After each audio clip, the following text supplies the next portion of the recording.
आप जान चुके हैं। अभी रुख करेंगे इस्लामाबाद का। निगरान वज़ीर आज़म अनवारुल हक काकड़ इस वक्त इस्लामाबाद में मारगला तकरीब से खिताब कर रहे हैं। Is at times different when you are actually into the policy making and decision making. It's quite probably charming from the outside, but it's too demanding from inside. Mentally, physically, you need some extra energy to do the job. I'm trying in my humble capacity to do whatever we can. And one of the things which I feel is more important, that what sort of role we can play in opinion making. And opinion making, in my opinion, is more important than the infrastructure making, in making of roads and bridges and other areas. Because the society is made up of the individuals who carry views, whose cognitive activity is of the utmost importance in Quran. When God communicates with men, one of the area which he distinguishes, identifies, categorizes, and takes pride in while having a more honest conversation with men is making him realize that I know your inner thoughts. I know what you're thinking. I know what your cognitive activity is. So that is one of the most important area, that how does human being process the information? How do they take that information? How do they apply that information?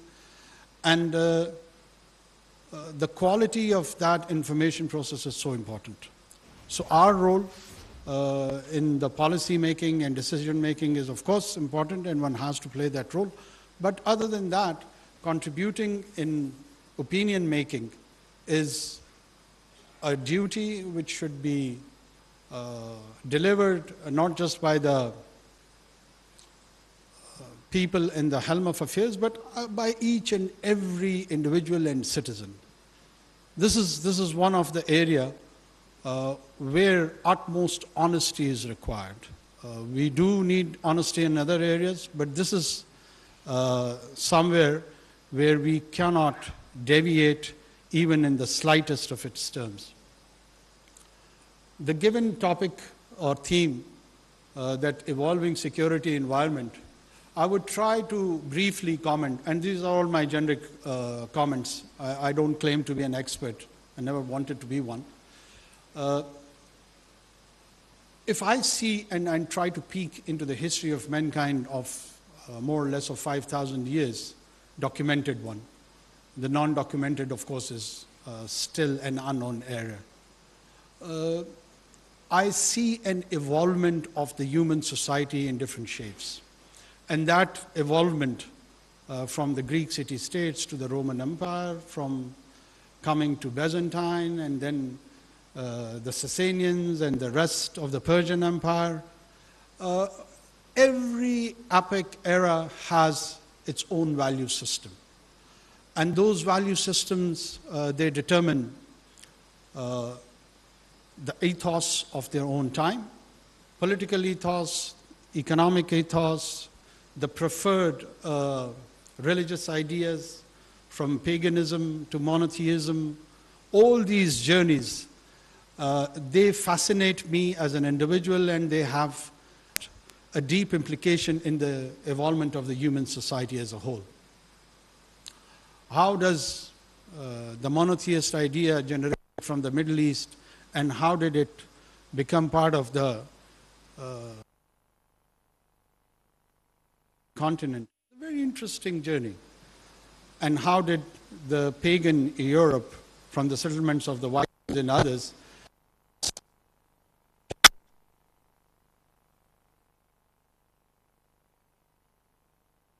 Institute के ज़ेर एहतमाम Margalla dialogue इस वक्त इस्लामाबाद में जारी है। निगरान वज़ीर आज़म अनवारुल हक काकड़ इस वक्त डायलॉग से खिताब कर रहे हैं, और उनकी जानिब से भारत में अक़लियतों के इस्तेहसाल से मुतालिक डोजियर भी लॉन्च किया गया। डोजियर में मुख्तलिफ मज़ाहिब की इबादतगाहों की बेहुरमती के वाक़यात शामिल हैं। Society, to the governments, to different model of governance.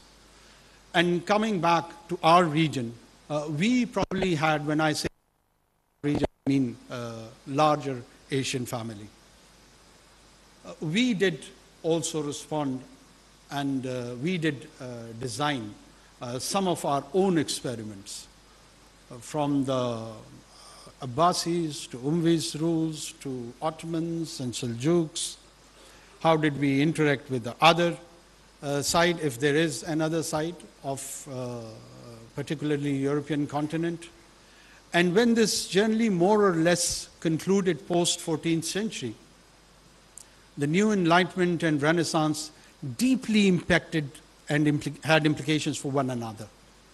And there how we sort of settled and which provided the foundation of this modern world or current civilization, which is primarily led by the advancement of the Western materialist world, and no denying the fact that they have done some marvelous achievements on the account of material progress.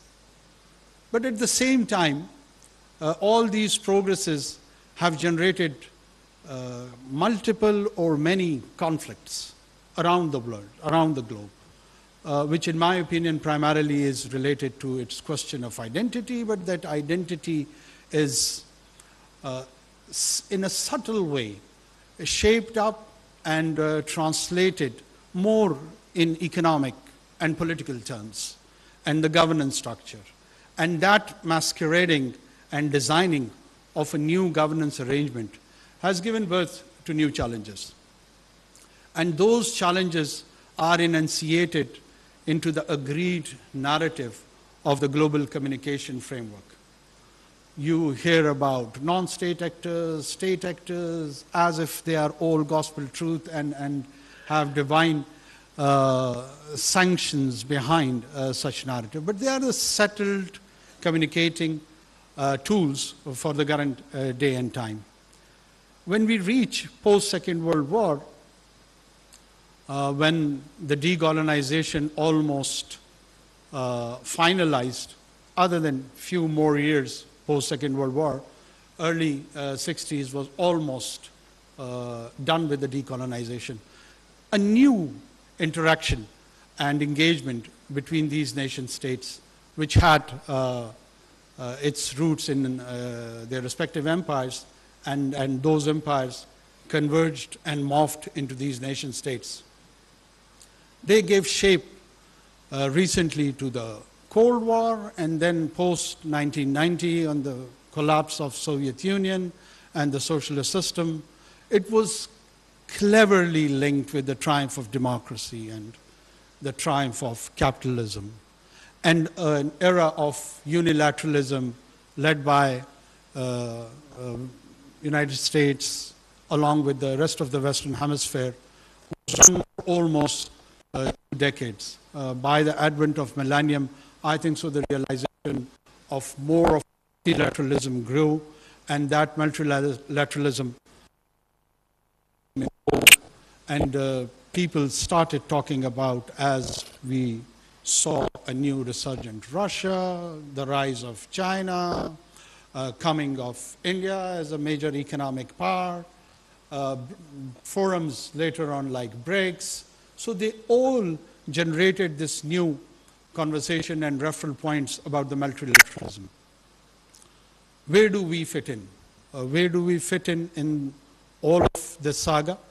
I think so we are a mid-sized country which has its own challenges deep-rooted in our history, in our own question of identity. Pakistan was craved out in the South Asian family on the basis of its identity as a faith-based group. A lot of time they craved out a new country for themselves. There were themes where people were for the creation of Pakistan amongst the Muslim, and there were people who were not that much for the creation of Pakistan amongst the Muslims. The people associated with the Congress or Ulama Deoband and so on and so forth. But then you see the intellectual, I would call him an emblem for a light for the people of South Asia in the form of Iqbal, Dr. Iqbal, along with the practical leadership of Qaeda Muhammad Ali Jinnah, who did advocate and not just stated, they made it realize and turned into a tangible reality, and we got this great country of Pakistan. Post-creation, 70 years, we have some internal challenges which has cracked our national unity.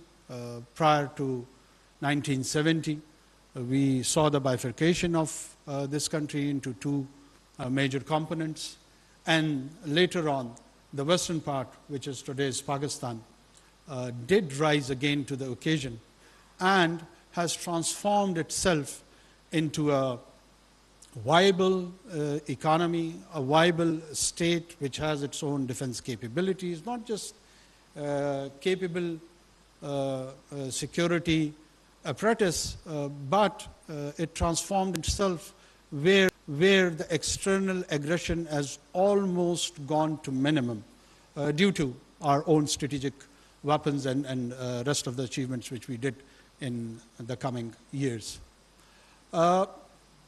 Pakistan's economic progress is one of an area which is still, I think so, needs more attention, and it needs where it could be realized according to its potential. A country of 250 million people almost, with a huge population under 30, almost 65%.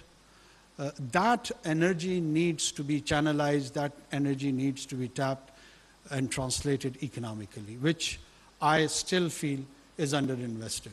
We have underinvested in our human resource, we have underinvested in our skill development and other areas. But when I'm saying underinvested, it does not mean that it is utmost poor. It still has done a wave of industrialization. It still has a huge population who can speak English language, which provides a supply chain to the global service market, responding to the domestic needs, and a very important diaspora around the Western Hemisphere, GCC countries, and other areas. So there is a sizable section of the population which is economically contributing and making this state viable. It is not that bad a story. When I'm saying underinvested, by that I mean that we can do more. A country full of natural resources, a country filled with its water resources, a country filled with its land resource. So these are the areas which can be translated, and it could be brought in as a huge economic success story. I think so we are on that path. We are directing our nation and society towards that ultimate destiny, and I'm sure it will take some time. It's challenging, but we will reach there. Along with that, we do reside in an environment where these new emerging security challenges, which some of them are directly related to Pakistan and some of them are indirectly related to Pakistan. Creation of organizations like Quad and Quad Plus. The prime target probably of Indo-Pacific strategy is not Pakistan in itself, but the rising China, or the so-called containment of China, and Pakistan being viewed as a strategic ally with that has its own implications for us. It does have challenges for us, and it has opportunities for our arch rival on the eastern side, India. India is, in my opinion, flirting with the Western Hemisphere, offering itself to be the lead player with its, of course, huge population base, who can play a lead role to contain Chinese rise. When this so-called containment policy initiated, probably somewhere in the mid-90s or early 90s, Chinese economy was 8th or 9th largest economy of the world. And by the time this containment policy got its shape and got its framework, be it in shape of AUKUS or other Quad Plus, whatever the frameworks are, they have reached second largest economy of the world. So the journey of that rising is continuing. And to thwart that is not happening. And probably it's just around the corner when the dragon would be the first largest economy of the world. And as I see it, that this so-called competition is not strategic, it's more or less economic. And if it is pure in nature and economic competition, then that competition is being turned into a triumph or on a winnable option by the other side. So what are the options? To turn it into a strategic competition, to turn it into a hot pursuit option or competition? I guess the answer is no. The answer is no for the global peace and stability. And there is no incentive in this conflict for the countries like ourselves. Pakistan do not incentivize conflict. On the other hand, we feel that in region, the players like India, they do incentivize this conflict, and they want to encourage the conflict because that's where they would benefit from attracting the technological transfer, the investment part, and other engagement with the Western Hemisphere. If there is no strategic competition between these two great powers in terms of United States and China, why there would be a preferential treatment with Indian Union? People would quote that they have got huge population anyway. Well, Africans have a huge population as well. There is around 1.4 billion people residing on African continent. So it's not just India which has this potential of demographic advantage. There are other regions and areas. We in ECO region, we are around 500 million people too. And the era is of connectivity, the talk is of corridors and bringing all the regions together. American continent on its own has got a huge potential and demography as well, from Latin to South America, from South to the rest of the American continent, North America. So they have got a region of their own. Until and unless we do not see that the kind of challenges which are emerging and offering itself to the current, if we take the framework of nation states, that these are the challenges which cannot be taken on their own either by one single power or even group of power. Let's say climate change. Can climate change be tackled or addressed on its own by United States of America, or by European Union, or by India in itself, or by China, or by the rest of the Asian countries, or by South Americans? Of course not. Climate change is becoming an existential threat, even sometime more than the military challenge. I mean, we have recently experienced this in the floods of Pakistan last year, that it brings more devastation than some small conflicts, or even people or scientists are anticipating they can bring more devastation than major conflicts. So what do you do? How do you respond to these challenges of climate change? Then there are economies which are contributing to their domestic economies on the basis or on the areas which are responsible for bringing this climate change disaster.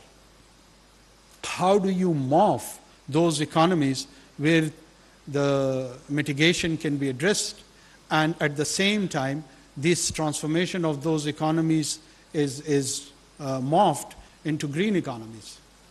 So the answer remains that there has to be some global coordination and cooperation on this account, at least. At least.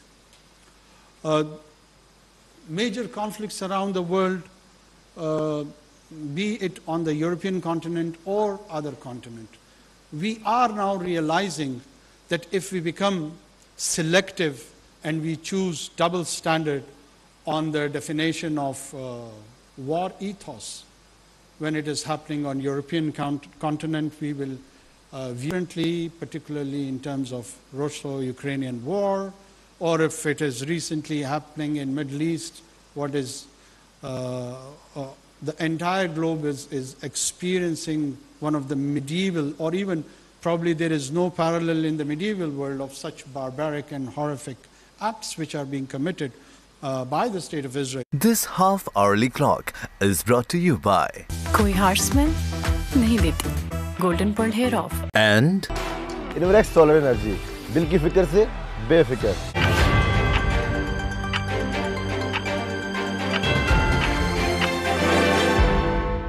It's not of condemning one part or the other part. It is about those prime human values. How do you respond to killing of children? I've been challenged by a few of my Western diplomats here that, well, Israeli children have been also killed. Well, I wonder to that query that, fine, I accept this, that the killing of any children is condemnable, be it of any faith or origin. So how many Palestinian children have to be killed to appease and address that Israeli anger? 1, 5, 10, 500, 1,000, 4,700? Can they give us a number so we can satisfy those parents that, wait, some 10,000 children needed to be killed so that Israeli anger is addressed? This is unacceptable, utterly unacceptable. And the kind of narrative which is being trying to be generated is even more surreal and bizarre. So who would be defining those value system in terms of geographical context? If the conflict is on the European continent, the entire war definition, the international law perspective would be altogether different. I was going through an article in The Economist where they legally tries to rationalize the Israeli intervention in the Gaza Strip by giving pure legal jargons. And this was even a bigger shame. It is not at all about legality, and the entire legal structure of the world or the lawgivers, starting from divine to the parliament, has been that you have to provide a sense of justice. And the justice has to be felt and seen. The justice has to be, at least should have some semblance of objectivity. Nobody can rationalize the killing of 4,700 children. I've been saying this all along, that in human history, I've heard the killing of children on the advent of Moses' birth. The pharaohs ordered that all the children among the Bani Israel has to be killed, as he was feared that a child is going to be born and he will challenge the authority of Pharaoh. And then ironically, I see the killing of children by the same people who claim and adhere to the value of Moses and claim that they do believe in his prophethood. There has to be some soul searching. And there has to be some honest soul searching. When we've been asked or we've been suggested to condemn a group, well, the more or less reason that there should be a Palestinian state, they should be primarily responsible to take on any challenges if it is coming from a Palestinian population. If you do not have a viable state, non-state actors would be there on their own, and they will take on all those narrative, and they'll take and champion the cause of the people, and they would respond according to the best of their judgment, and which at times wouldn't be in the best interest of the region or the people living on either side. But if you do have a framework, which you have for the rest of the world, and that is nation state, why deny these people the same framework on which the global order is surviving?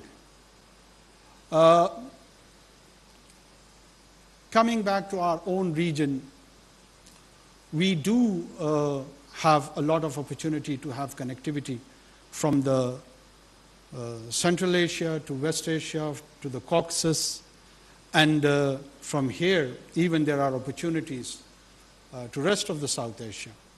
But one of the prime area which is of main impediment is the issue of Kashmir. Kashmir is an area which deserves, which needs, which requires some serious attention. And that attention has to be, again, according to the people of Kashmir, not according to Pakistan or according to India. There are some living human beings who have their own aspirations for the last 70 years, and there are in millions.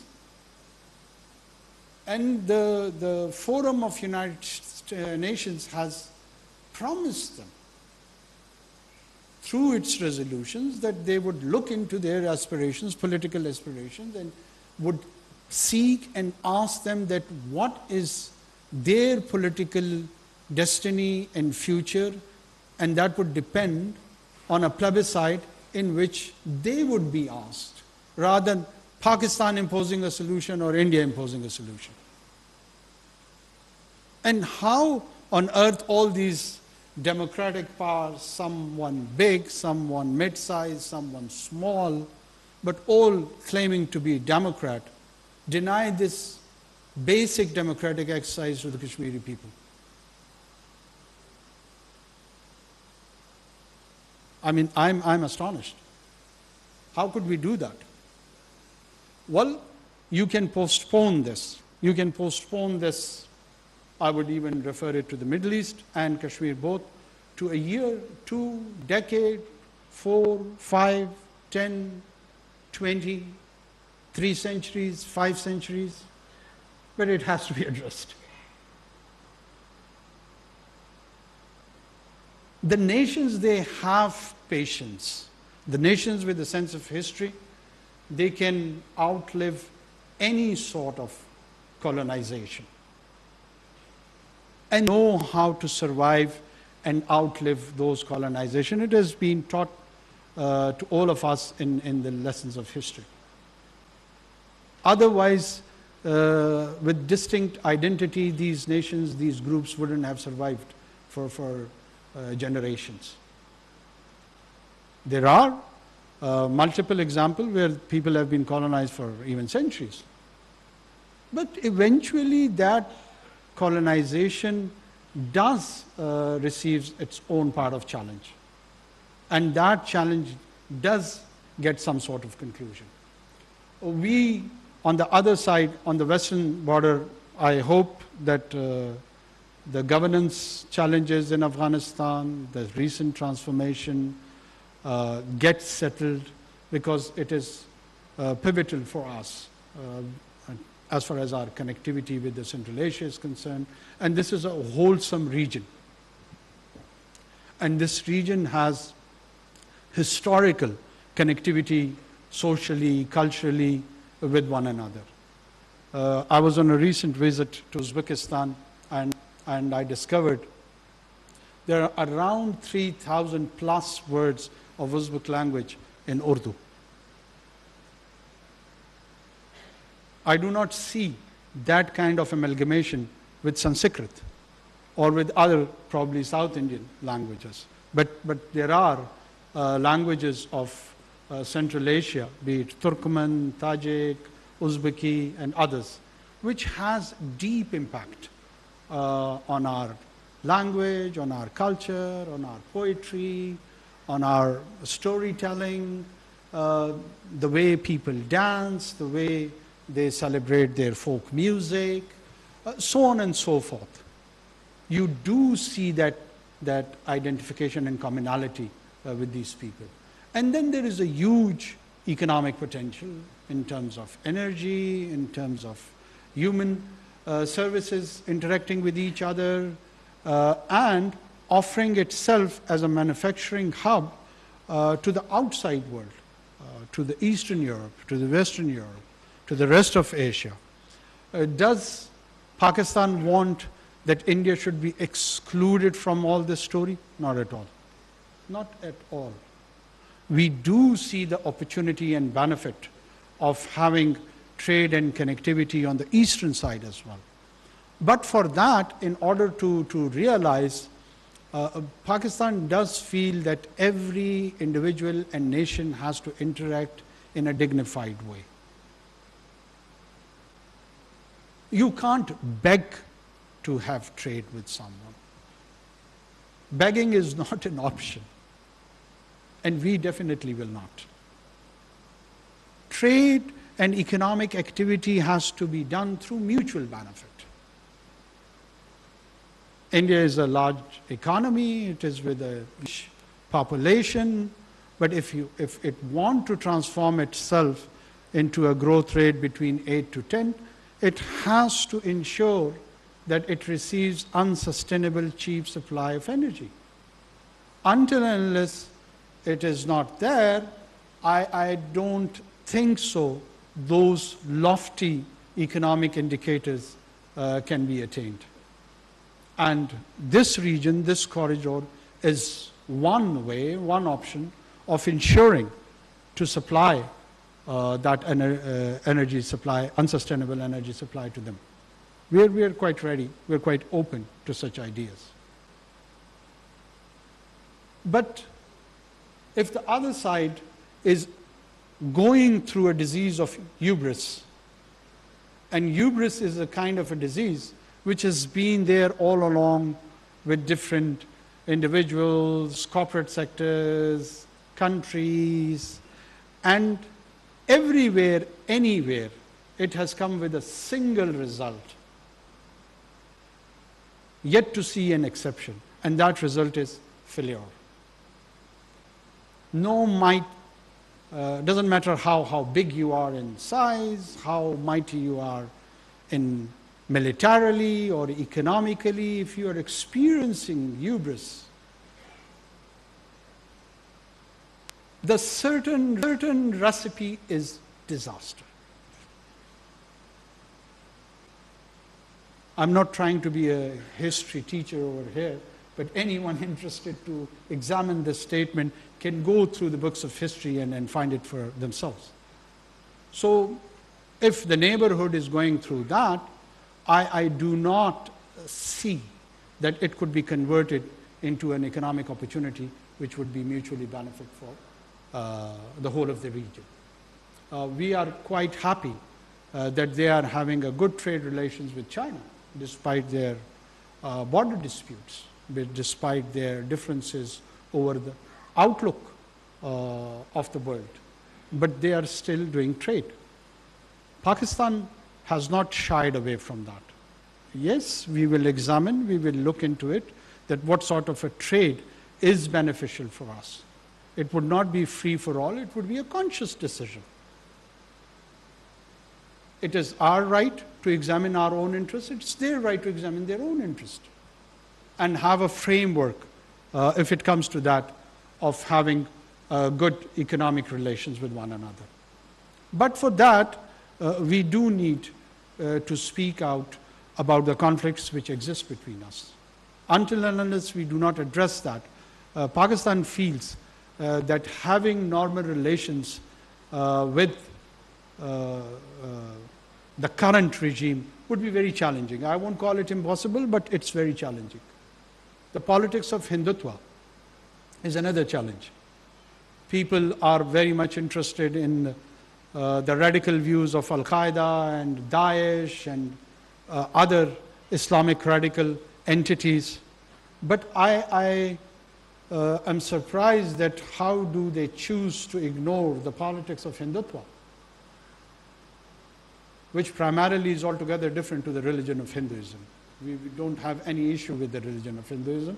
Pakistan has its own minority of Hindus, more or less more than 20% in the province of Sindh, and a very promising and committed minority who contributes culturally, socially, economically to the province of Sindh and overall to Pakistan. Hindu amongst the Sikhs are one of the most beautiful, along with Christians, are a minority which cherishes its security, prosperity, and shares a common destiny with the rest of Pakistanis.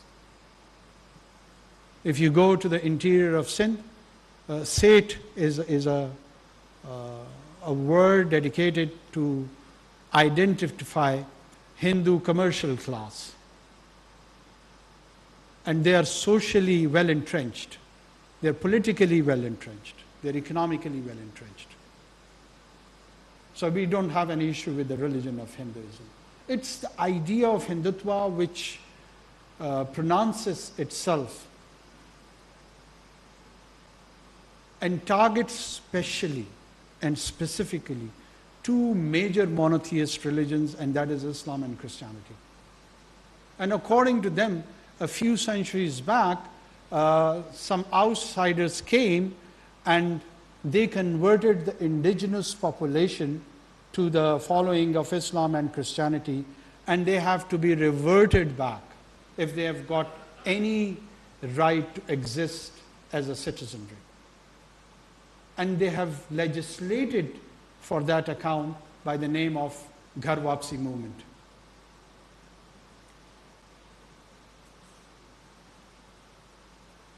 And at the same time, while they are targeting these minorities at home, the wings of the RSS on the Western Hemisphere, to me, they are just like sleeper cells. Whatever happened in Canada is a very initial expression of these challenging and dangerous political ideas. And don't forget, there's a sizable population of this following from the European capital to all the important American capitals. How they would influence the political systems of these respective countries, how they will skew their policies, how they would influence that, is a matter of concern more of them rather than us. But Pakistan is experimenting from this jingoistic and Machiavellian ideas, political ideas, which requires a large and broad understanding to contain this challenge to the global order. And in my opinion, it is a challenge to the global order. Not immediately, but in the coming decades. I will conclude here on the general outlook of the security by just commenting last few lines on our domestic security. Pakistan does have a challenge from the non-state actors within, which we are fully realizing, preparing to respond to this challenge, be it in the religious-inspired violence or ethnic-inspired violence in the province of Balochistan and Khyber Pakhtunkhwa, particularly and generally to the rest of Pakistan. We raise our own taxes. We have our own security capability to respond to that. We don't have to rely on the outside security apparatus to take on these challenges. We don't need any tangible and practical support from the outside world well, the coordination and the cooperation on different multilateral forums, I'm not denying that. But in terms of, I'm referring more of a failed or a dysfunctional state, which does require a security apparatus from the outside to take on such challenges. Thank God that is not the case in Pakistan. Pakistan is very much confident, self-reliant, who can take on these challenges. Yes, we have political dissents on these views. There is political polarization in the country where I again would feel it is also very healthy that people do take different perspective on these issues, on the genesis of it, on the conclusion of it, and how to approach about it. But at the end of the day, the state apparatus is very much in place. No matter who runs the government, he or she can rely on the same apparatus who can take on all these challenges, which is a good news. Economically, I just hinted, Pakistan, along with the mineral potential of the Balochistan province and some in the KP and Gilgit-Baltistan also, has got this huge potential where it can have that historical big push, which the economic philosopher or historian would call it. We are waiting for that big push of ours. Once it gets it, it will go towards the transformation of modernization of its society and infrastructure, which has a lot of opportunity and challenges, of course, both. I will conclude here and probably would allocate some time to Q&A and have more of interactive session from here on. Thank you. Thank you so much. Kakar Margalla dialogue से खिताब कर रहे थे। उनकी जानिब से कहा गया कि पाकिस्तान एक जिम्मेदार रियासत के तौर पर उभर रहा है। तरक्की के लिए बुनियादी ढांचे की तामीर वक्त की अहम ज़रूरत है। उन्होंने कहा कि चीन दुनिया की बड़ी इकॉनमी बन चुकी है। चीन की माशी तरक्की का सफ़र भी जारी है। पाकिस्तान एक ज़िम्मेदार रियासत के तौर पर सामने आ रहा है। मसला कश्मीर की अहमियत को समझने और हल करने की ज़रूरत है। उन्होंने ये भी कहा कि कश्मीरियों को उनका हक़ खुद इरादियत मिलना चाहिए। मासूम बच्चों को कत्ल से इसराइल अपनी जुनूनियत को पूरा कर रहा है। बच्चों के कत्ल का कोई जवाज़ कबूल नहीं किया जा सकता। निगरान वज़ीर आज़म ने कहा कि अफ़गानिस्तान में इस्तेहकाम खत्ते के लिए इंतहाई ज़रूरी है। वज़ीर आज़म भारत में अक़लियतों के इस्तेहसाल से मुतालिक भी डोज़ियर लॉन्च कर दिया है। उन्होंने डोज़ियर में मुख्तलिफ मज़ाहिब की इबादतगाहों की बेहुरमती के वाक़यात को शामिल किया है। इस्लामाबाद में रिसर्च पॉलिसी इंस्टीट्यूट में निगरान वज़ीर आज़म अनवारुल हक काकड़ मारगला डायलॉग से खिताब कर रहे थे। उनका कहना था कि राय आमा की हमवारी में हुकूमतें अहम किरदार अदा करती हैं। तरक्की के लिए बुनियादी ढांचे की तामीर वक्त की अहम ज़रूरत है। वज़ीर आज़म ने भारत में अक़लियतों के इस्तेहसाल से मुतालिक तफसीली डोज़ियर लॉन्च कर दिया।